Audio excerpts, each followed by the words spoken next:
धर्मपुर गांव का सबसे बड़ा नाम था शिव प्रसाद। लंबा कद, गोरा रंग, भारी आवाज और सबसे बड़ी बात उसकी इज्जत। उसके 2 बेटे थे, बड़ा रघुवीर और छोटा रामदयाल। लोग कहते थे कि दोनों भाइयों में ऐसा प्रेम है जैसे एक आत्मा 2 शरीर में समा गई हो। खेतों से लेकर घर तक, खाना हो या काम, दोनों साथ रहते थे। गांव वाले उन्हें देखकर कहते थे कि देखो, राम और लक्ष्मण फिर से जन्म ले लिए हैं। भैया, आज बैल भी थक गए लगते हैं, बार बार रुक जा रहे हैं। अरे बैल नहीं, तू थक गया है। चल थोड़ा और कर ले, फिर आराम करेंगे। आज तो भूख भी ज्यादा लग रही है, चलो जल्दी खत्म करें। माँ ने खिचड़ी बनाई है, तेरे लिए घी भी डलवाया है मैंने। तू दिन भर खूब मेहनत करता है, ताकत तो चाहिए ना। शाम होते ही दोनों भाई घर लौटते हैं। एक ही थाली में खाना खाते, एक साथ हंसते, रोते और सोते। किसी ने अगर गलती से भी पूछ लिया कि तुम दोनों में से बड़ा कौन है, तो दोनों हंसकर कहते कि हम तो बराबर हैं। बेटा, ये खेत, ये कुआं, ये मकान सब मिट्टी के हैं। असली चीज है तुम्हारा आपस का प्यार। याद रखना, जमीन बांटना तो चल जाएगा, लेकिन दिल मत बांटना। बाबूजी, हम तो एक जान है। मैं तो रामू के बिना रह भी नहीं सकता, और मैं तो रोज रात आपके और भैया के बिना सो भी नहीं पाता। आप चिंता मत कीजिए। जैसे जैसे बड़े होंगे जिम्मेदारियां बढ़ेगी, लालच आएगा, लोग बहकाएंगे, मगर अपने भाई के लिए तुम्हारा भरोसा कभी कम मत करना। वक्त धीरे धीरे बहता रहा। दोनों भाई जवान हो गए, एक साथ हल चलाते, एक साथ मंडी जाते। गांव में जिसकी शादी होती, सबसे पहले इन दोनों भाइयों को बुलाया जाता। उनकी एकता ही उनकी ताकत थी, लेकिन समय कभी एक जैसा नहीं रहता। भैया, डॉक्टर को बुलाया क्या आपने? हाँ रामू, सब बुला लिया है, लेकिन बाबूजी अब बहुत कमजोर हो गए हैं। कुछ हो तो नहीं जाएगा ना भैया? कुछ नहीं होगा, बाबूजी मजबूत हैं, वो हमें छोड़कर नहीं जा सकते। लेकिन किस्मत के आगे किसी की नहीं चलती। कुछ ही दिनों में शिव प्रसाद चल बसे। धर्मपुर की हवाओं में जैसे सन्नाटा छा गया। 2 बेटों की जिंदगी में पहली बार ऐसा सन्नाटा था जिसमें ना शांति थी ना सुकून। भैया, अब हम दोनों ही हैं एक दूसरे के। बाबूजी की कमी तो कभी पूरी नहीं हो सकती। अब हमें ही उनका नाम और घर संभालना है। तू फिक्र मत कर रामू, हम साथ हैं। कहने को दोनों साथ थे, मगर वक्त के साथ कुछ और भी साथ आ रहा था। वो था बंटवारे का बीज, जो अभी मिट्टी में गहरा था, लेकिन जल्द ही अंकुरित होने वाला था। वो बीज जो धीरे धीरे शिव प्रसाद के जाने के बाद मिट्टी में दबा था, अब अंकुरित होने लगा था। एक ऐसा बीज जो भाईचारे की जड़ें हिला देने वाला था। अब घर में वो शांति नहीं रही जो पहले होती थी। दोपहर की चुप्पी अब बोझिल लगने लगी थी, और शाम की हवा भी अब वैसी ठंडी नहीं लगती थी। अब देखिए जी, बाबूजी की तो मृत्यु को भी 3 हफ्ते हो गए हैं। कब तक सब यूं ही चलेगा? फैसला किस बात का शांता? जायदाद का। अब वो वक्त आ गया है जब सब चीजें साफ साफ होनी चाहिए जी। खेत, मकान, कुआं, बैल, सब कुछ। देखो ना, सब कुछ आप ही के भरोसे है। तो क्या करूं मैं? सब बांट दूं क्या? बांटने की बात मैंने कब की? मैं तो कह रही हूँ कि जो तुम्हारा है उसे अपने नाम करवाओ, और वो सब तुम्हारा ही है। तुमने ही तो बाबूजी के साथ दिन रात खटकर ये सब संभाला है। रामदयाल मानेगा क्या? उसे कौन पूछता है? वो तो बस चुपचाप रहकर जीने वाला लड़का है। जब पंचायत बुलाओगे और कागज दिखाओगे, तब क्या करेगा वो? और कागज जो अलमारी में है, उन्हें निकालिए। तू तो बड़ी दूर तक सोच रही है शांता। सोचना ही पड़ेगा। अब बच्चे बड़े जो हो रहे हैं, उनकी भी जिम्मेदारी है। ये सब अगर अभी नहीं किया तो बाद में पछताएंगे जी। शांता की बातों ने रघुवीर के मन में दबे लालच को हवा दे दी। अगले दिन जब रामदयाल खेत से लौट कर आया तो रघुवीर ने पहली बार कुछ अलग अंदाज में बातें की। बैठ रामू, तुझसे कुछ बात करनी है। अब बाबूजी नहीं रहे, घर, खेत, मकान सब संभालना है और मैं ये सोच रहा हूँ कि अब सब कुछ साफ साफ बांट लिया जाए। बंटवारा भैया? हाँ, अब जिम्मेदारियां अलग होनी चाहिए। तू छोटा है, तुझे भी तो खुद का हिस्सा चाहिए ना। भैया, आपने जो कहा वही ठीक है, मुझे कुछ नहीं चाहिए, जो समझ आए वो करिए। देख, ये तेरी भलाई के लिए ही कह रहा हूँ। मैं चाहता हूँ कि तू अपनी जिंदगी अपने तरीके से जिए और तेरे पास भी कुछ हो। रामदयाल के चेहरे पर भाव कुछ और ही थे। वो जानता था कि उसका भैया बदल गया है, मगर फिर भी उसके दिल में एक कोना अब भी उम्मीद से भरा था। उसे लगता था कि शायद कुछ गलत नहीं होगा, शायद ये सिर्फ औपचारिक बात है। लेकिन उस रात शांता ने पंचायत बुलवाने की तैयारी कर दी थी। तो बताइए रघुवीर जी, आप क्यों पंचायत बुलवाना चाहते हैं? मुखिया जी, अब बाबूजी नहीं रहे, घर और खेत सब संभालना है। मैं चाहता हूँ कि सब कुछ दोनों भाइयों में बांट दिया जाए ताकि आगे कोई झगड़ा न हो। रामदयाल बेटा, तुम क्या कहते हो? मैं तो चुप हूँ मुखिया जी, जो मेरे भैया कहें वही मुझे मंजूर है। फिर रघुवीर ने वो कागज पेश किए जो कभी बाबूजी ने नहीं बनाए थे। नकली दस्तखत, झूठी सीमांकन और गांव के 2 नकली गवाह। किसी ने कुछ नहीं कहा। गांव के लोग सब चुप थे, देख रहे थे और उस पंचायत में खेत, मकान, कुआं, बैल सब रघुवीर के नाम कर दिया गया। तो ये फैसला पंचायत का है। रघुवीर को ज्यादा हिस्सा मिलेगा। रामदयाल को गांव के बाहर की 2 बीघा जमीन और एक झोपड़ी। रामदयाल की आंखों में आंसू नहीं थे, बस सिर झुका था। वो जानता था कि ये वही भैया है जिसने कभी एक रोटी आधी कर उसे खिलाई थी, मगर अब वही रोटी उससे छीन ली गई है। क्यों कुछ नहीं बोले रामू जी? सब कुछ ले लिया उन्होंने, कुछ तो कह देते आप। गौरी, बाबूजी कहते थे दिल मत बांटना। जमीन गई है, दिल नहीं। चल, अब यही घर है, यही जीवन है। रघुवीर ने बंटवारा किया जमीन का, मगर रामदयाल ने अब भी अपने मन में उसे भाई ही माना था। अब कहानी की धारा वहाँ मुड़ने वाली थी जहाँ मेहनत और ईमानदार की असली परख होती है। गांव की वो दोपहर अब तक सबके जहन में बसी थी। एक भाई ने अपने ही भाई से सब कुछ छीन लिया था और दूसरा भाई कुछ बोले बिना सिर झुकाकर वो झोपड़ी ले आया था, जिसे लोग कबाड़ी का कोना कहते थे। पर रामदयाल की आंखों में अब भी नफरत नहीं थी, बस एक भारी चुप्पी थी जो अंदर कुछ बड़ा कह रही थी। रामू जी, हम कहाँ आ गए हैं? वो घर तो हमारा था, बाबूजी की निशानी। घर मिट्टी का हो या ईंट का, बस छत सिर पर होनी चाहिए और जहाँ अपना मन सुकून पाए वही घर होता है। पर गांव वाले क्या सोचेंगे? कोई नहीं बोला उस दिन, सब चुपचाप तमाशा देख रहे थे। किसी से शिकायत नहीं है मुझे, जो होना था हो गया, अब आगे बढ़ना है। गौरी जानती थी कि रामू के चेहरे पर जितनी शांति दिखती है उसके भीतर उतनी ही आग जल रही है, लेकिन वो उस आग को काम में बदल रहा था। अब उसका हर दिन सुबह से पहले शुरू होता और रात को देर से खत्म होता। इतनी सुबह क्यों उठे आज? बंजर जमीन को जगाने के लिए सूरज से पहले उठना पड़ता है। मैं भी चलती हूँ आपके साथ। नहीं, तू घर संभाल, ये लड़ाई मेरी है, लेकिन जीत हमारी होगी। रामदयाल हर दिन खेत में खुद हल चलाता, मिट्टी के नीचे गहराई तक जाता।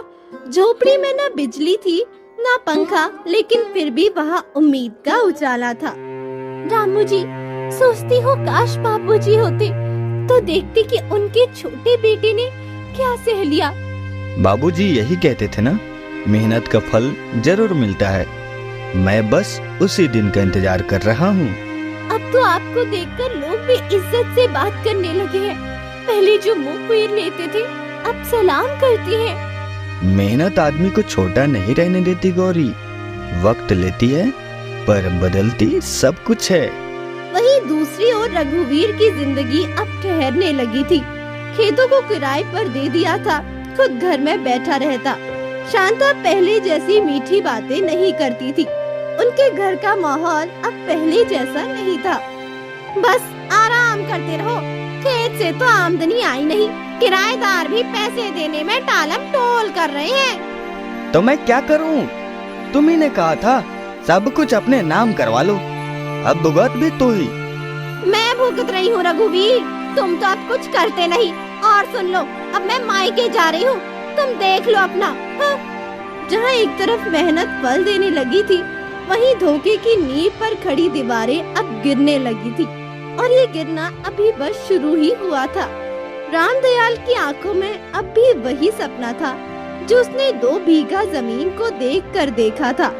खेत में बीज दबा दिए गए थे, अब सिर्फ पसीने से सींचने का वक्त था। आपके माथे का पसीना देखती हूँ तो डर लगता है रामू जी। डर मत गौरी, यही पसीना कल फसल बनकर थाली में आएगा।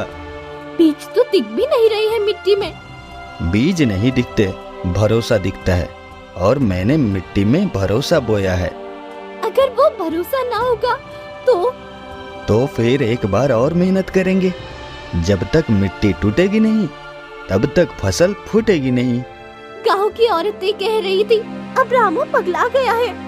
पगला गया हूँ ठीक है, लेकिन इस पागलपन में मेहनत है, और मेहनत से बंजर भी हरा होता है। आप दिन भर खेत में रहती हैं, भूख नहीं लगती? लगती है, मगर उससे बड़ा भूख है कामयाबी की। वो अगर मिली तो पेट की भूख अपने आप शांत हो जाएगी। मैं कल से आपके साथ चलूंगी खेत में। नहीं गौरी, तू घर संभाल, तेरे भरोसे से ही मैं इतना कर पा रहा हूँ। पर जब आप थक कर आती हैं, तो दिल करता है कुछ और कर पाती। तू मेरा साथ दे रही है, इससे बड़ा काम और क्या होगा। रामदयाल के हौसले ने उस बंजर जमीन को भी झुकने पर मजबूर कर दिया था। हफ्ते भर बाद जमीन में नन्ही हरियाली की लकीरें दिखने लगी थी। गांव वालों ने जब खेत में हरियाली देखी तो ताज्जुब से देखने लगे। अरे देख तो, ये वही जमीन है ना जो पंचायत ने रामू को दी थी। हाँ, वही 2 बीघा पत्थर जैसी जमीन अब देख कैसे हरी हो गई। रामू की मेहनत ने करिश्मा कर दिया। आज खेत देखकर बहुत खुशी हो रही है रामू जी। तेरा साथ रहा इसलिए कर पाया। भैया अगर ये देख ले तो शायद समझ पाए कि जमीन नहीं नियत जरूरी है।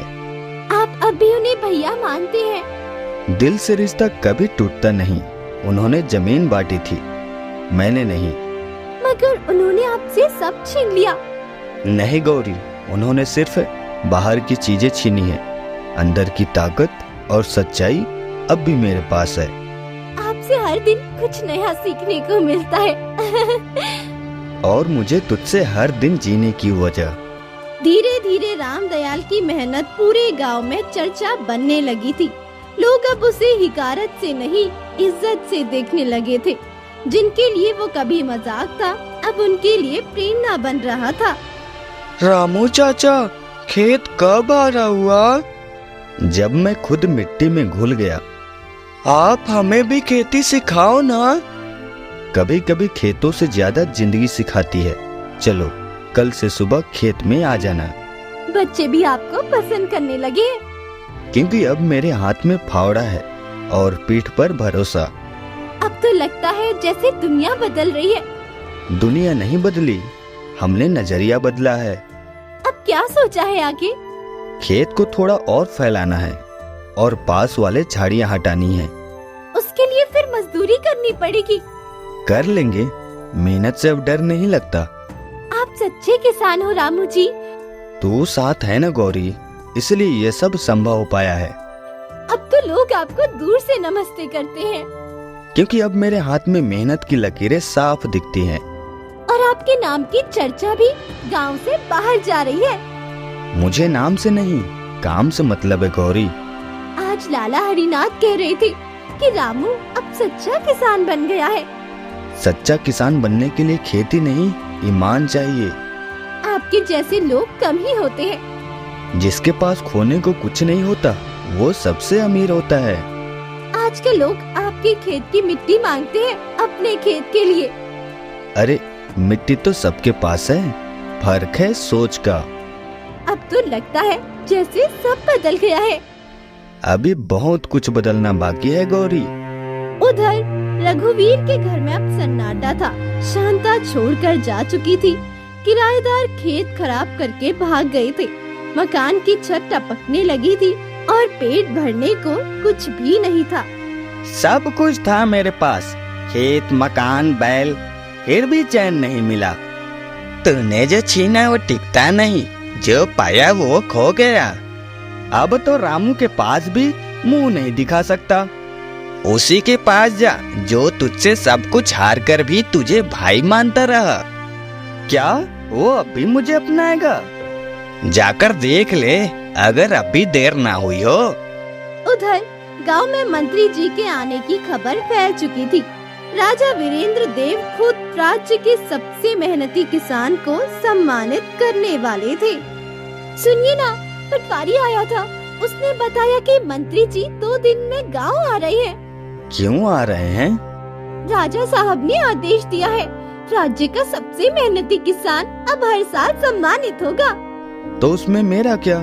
पटवारी ने कहा तुम्हारा नाम भेजा गया है। किसने भेजा? गांव वालों ने मिलकर भेजा है जी। मैंने तो कुछ किया ही नहीं। आपने वो किया जो बाकी कोई नहीं कर पाया। बंजर जमीन को लहलहाता खेत जो बना दिया। मुझे इनाम नहीं चाहिए, बस खेत चलता रहे। पर इज्जत का इनाम कभी ठुकराना नहीं चाहिए। अगर राजा बुलाएंगे तो जाऊंगा, पर पहले खेत देखूंगा, फिर मंत्री। और वो कह रहे थे राजा जी खुद मिलने बुला सकते हैं। फिर तो और मेहनत करनी पड़ेगी। अब क्या करोगे? पास के खेत की झाड़ियाँ काटनी है। सोचा उस जमीन को भी जगा दूं। रात हो गई है, कल करना। नहीं गौरी, ये वही रात है जब सब हंसते थे। आज मैं चुपचाप अपना जवाब दे रहा हूँ। आपका जवाब सबसे ऊंचा है। क्योंकि तेरे भरोसे पर टिका है। अब लग रहा है जो छीना गया था ना, उससे अच्छा मिल रहा है। मुझे जमीन से मोह नहीं, मेहनत से है। मुझे आपसे है। और मुझे तेरे साथ से। अब गांव की हर आंख राम दयाल की ओर थी। सम्मान आने वाला था, पर असली जीत पहले ही हो चुकी थी। मेहनत की, सच्चाई की और टूटे दिल के जुड़ने की।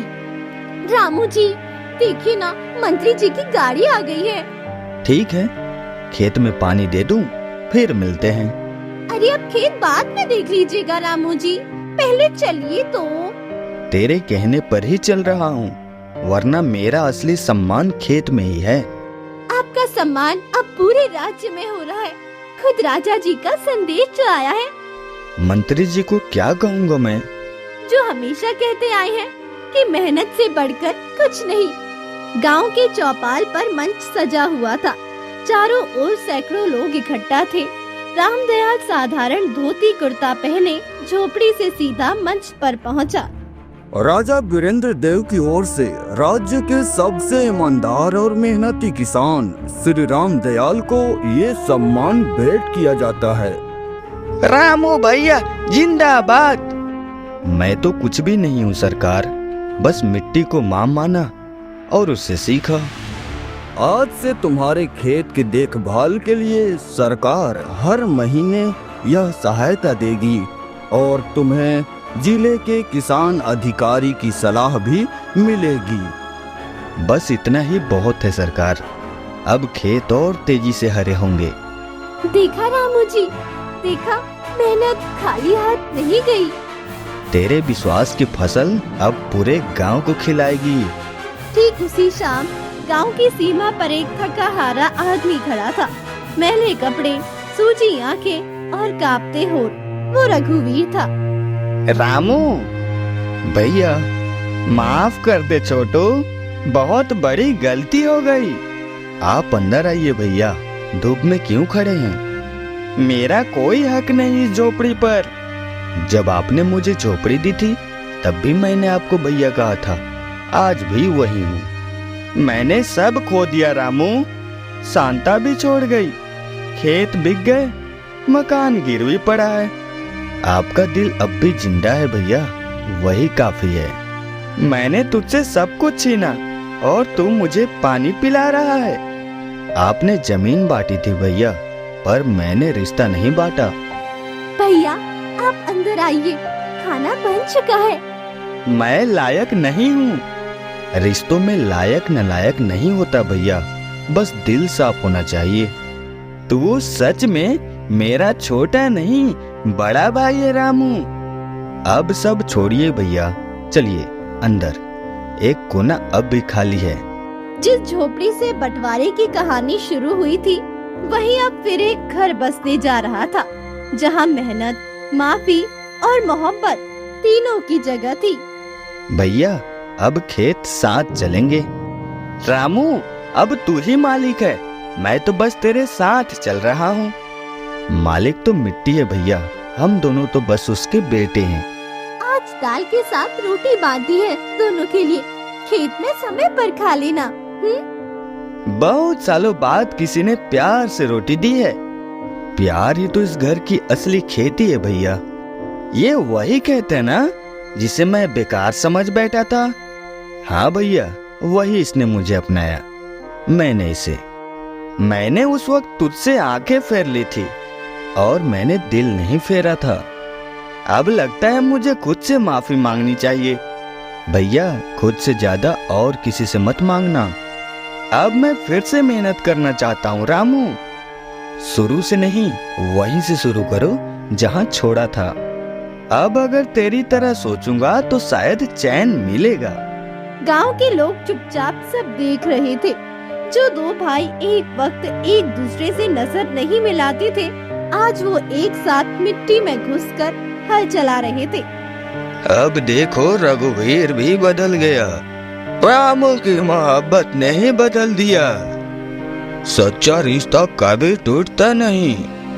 भैया थक गए क्या? इतनी थकान तो तब नहीं होती थी जब लालच करता था। अब मेहनत की थकान है, ये सुकून देती है। आज मुझे पहली बार मिट्टी से अपनापन महसूस हुआ। अरे दोनों के मुंह देखिए, मिट्टी से पुते हैं। हम किसान हैं गौरी, हमारे चेहरे पर यही श्रृंगार होता है। और तेरे जैसे भाई का साथ होना इससे बड़ी दौलत नहीं। उधर राजधानी से राजा वीरेंद्र देव का संदेश आया। रामदयाल और उसके खेत की उन्नति पर राज्य का विशेष दल निरीक्षण करने आ रहा था। सुनिए, पटवारी फिर आया था। अब क्या कहा उसने? राजा साहब की तरफ से लोग आएंगे आपके खेत देखने। फसल देखनी है या आदमी? फसल भी, और वो आदमी भी जिसने बंजर को सोना बनाया। भाई अब तो तेरे साथ राजा भी खड़ा है। मगर मुझे आज भी सबसे बड़ा सम्मान तब मिला जब तू लौट कर आया। तेरे जैसा भाई मिले तो राजा बनना क्या, भगवान भी झुक जाए। अरे रघुवीर, अब तो छुपने की जगह भी मिल गई क्या? मुखिया जी आप? भैया कौन है ये? अरे ये तुम्हारे भैया ने हमसे 3 साल पहले 140 रुपए लिए थे। बोले थे 1 महीना में लौटाऊंगा और फिर गायब। मुखिया जी उस वक्त हालात ठीक नहीं थे, अब तो हालात अच्छे लगते हैं। सुना है राजा तक तुम्हारे दरवाजे भेज रहा है। मुखिया जी बात का तरीका थोड़ा नरम रखिए, गलती हो सकती है लेकिन गाली नहीं। रामू तू बीच में मत पड़, तू तो अब राजा का आदमी हो गया है। न राजा का हूँ न रंग का, मैं अपने खेत का आदमी हूँ। मुखिया जी जो उधार लिया था मैं लौटाऊंगा। कब? फिर 3 साल लगाओगे? भैया कितने पैसे हैं? अब तो ब्याज जोड़कर 220 हुए। अभी दूं क्या? नहीं रामू तू नहीं देगा, ये मेरी गलती थी। घर में कुल 100 ही बचे हैं रामू जी। ठीक है, आधा अभी दे देंगे, बाकी खेत से फसल निकले तो पूरा कर देंगे। और अगर नहीं दिया तो ले जाना, मुझे मजदूरी करूंगा पर पैसा लौटाऊंगा। मुखिया जी, आदमी की नीयत देखिए, वक्त नहीं, खेत में खून बहाया है हमने। ठीक है, 10 दिन में बाकी दे देना, वरना पंचायत में ले जाऊंगा। लाइए, ये 100 अभी लीजिए। ठीक है, बाकी का इंतजार रहेगा। और हाँ, अब छुपने की कोशिश मत करना। मुखिया चला गया, लेकिन रघुवीर का चेहरा उतर गया था। उसे अब अपना बीता वक्त काटने लगा। रामू, तूने मेरे लिए जो किया मैं जिंदगी भर नहीं भूलूंगा। भैया, भाई के लिए किया है, आप होते तो आप भी यही करते। पर अब मुझे खुद भी मेहनत करनी होगी, तुझ पर बोझ बनकर नहीं रह सकता। तू साथ दे दे भैया, बस वही काफी है। और अब राजा के लोग भी तो आने वाले हैं, खेत को और अच्छा बना लीजिए दोनों। हम दोनों मिलकर मिट्टी को सोना बनाएंगे और फिर उसमें से कुछ हिस्सा उस उधारी के लिए अलग रखूंगा। गांव में अब बातें फिर से होने लगी थी। कोई कहता रामू बड़ा आदमी बन रहा है, कोई कहता अब उसके दरवाजे पर भी मुखिया खड़ा हो गया। मगर रामदयाल की चाल वैसी ही रही, सीधी, सरल और सच्ची। रामू, अगर तुझे मैं तब ना ठगता तो शायद ये दिन भी पहले देखता। शायद नहीं भैया, जो होता है वही सही होता है। अब लगता है हर गलती एक सबक बन गई है और हर सबक ने तुझे मुझसे फिर जोड़ दिया। अब तेरा ये भरोसा कभी नहीं टूटेगा। मुझे भरोसा नहीं चाहिए भैया, बस तेरा साथ चाहिए। रामू जी, पानी लाई हो, जरा सुस्ता तो लीजिए। अभी नहीं गौरी, खेत की एक मेड़ बाकी है। गौरी, तुम 2 गिलास और लाना, आज तो पूरा पसीना निचोड़ गया। बस ध्यान रखना, अब सरकार के लोग आने ही वाले हैं। सरकार तो बाद में देखेगी, पहले हमें खेत देखना है। तभी एक बैलगाड़ी खेत की ओर दिखती है। गाड़ी में 2 लोग हैं, एक पटवारी और दूसरा एक दरबारी वेश में राजकीय अधिकारी। रामदयाल जी, यही है ना आप? जी, मैं ही हूँ। हम राजा वीरेंद्र देव के प्रतिनिधि हैं, हमें आपके खेत का निरीक्षण करना है। आइए साहब, जो कुछ है सब यही है। हमें बताया गया था कि ये जमीन कभी बंजर थी। बिल्कुल साहब, यही 2 बीघा जहाँ अब हरियाली है। कितने समय से इसे उपजाऊ बनाया? साल भर लगा साहब, रोज सुबह से रात तक मिट्टी से बात की है। और मदद किसकी रही? बीवी ने भरोसा दिया और भाई ने फिर से साथ। राजा साहब ने आदेश दिया है कि ऐसी प्रेरणा देने वाली मेहनत को दरबार में बुलाया जाए। साहब, मैं? आप और आपका पूरा परिवार दरबार में आमंत्रित है। साथ ही इस खेत के राजकीय आदर्श खेत घोषित किया जाएगा। रामू जी, आपने तो कुछ मांगा भी नहीं। जब मांगते नहीं तब मिलना शुरू होता है। अब तो मैं सच में तुझ पर गर्व करता हूँ रामू। भैया, आज जो मिला है उसमें तेरा भी हाथ है। रामदयाल की झोपड़ी अब भी झोपड़ी थी, मगर वहाँ की खुशबू अब पूरे राज्य में फैलने लगी थी। मेहनत, भरोसे और भाईचारे की। राजा जी, रामदयाल अपने परिवार के साथ पधारे हैं। उन्हें आदर सहित भीतर लाया जाए। रामदयाल, सिर मत झुकाओ, आज हमारा सिर ऊंचा किया है तुमने। महाराज, हम तो बस मिट्टी से रिश्ता निभा रहे थे। वही रिश्ता तो सबसे बड़ा है। तुमने जिस बंजर जमीन को फसल दी, उसी ने तुम्हें यहाँ तक पहुँचाया। महाराज, हमने कभी भी नहीं सोचा था कि झोपड़ी से सीधा राज दरबार आएंगे। तुम्हारा हक है ये सम्मान, एक सच्चे नागरिक और सच्चे किसान का हक। महाराज, अगर इजाजत हो तो एक बात कहूँ? बिल्कुल कहो। मैं कभी अपने भाई से सरिया करता था, मैंने ही उसे सब छीना था, पर वो फिर भी मुझे भाई मानता रहा। ऐसी सोच ही असली परिवर्तन है। तुमने जो कहा वही तो असली सीख है। महाराज, मैंने सिर्फ इतना किया कि मिट्टी से मोहब्बत रखी। उसी मोहब्बत ने मुझे वापस सब दे दिया। आज से तुम्हारा खेत राज्य का आदर्श खेत कहलाएगा। तुम्हें हर महीने सहायता दी जाएगी और तुम जैसे किसानों को सिखाने की जिम्मेदारी भी तुम्हारी होगी। मैं हर गरीब किसान के साथ वही करूंगा जो मेरी मिट्टी ने मेरे साथ किया। अब कोई और रामू किसी झोपड़ी में भूखा ना सोए, यही सपना है हमारा। तुम्हारी बातों ने आज राजसी सभा को भी नम कर दिया। राजा ने अपनी अंगूठी उतार कर रामदयाल को भेंट की और गले लगाकर कहा, अगर हर आदमी तेरी तरह सोचने लगे तो ये धरती स्वर्ग बन जाए। रामू भैया, पहचानते हो?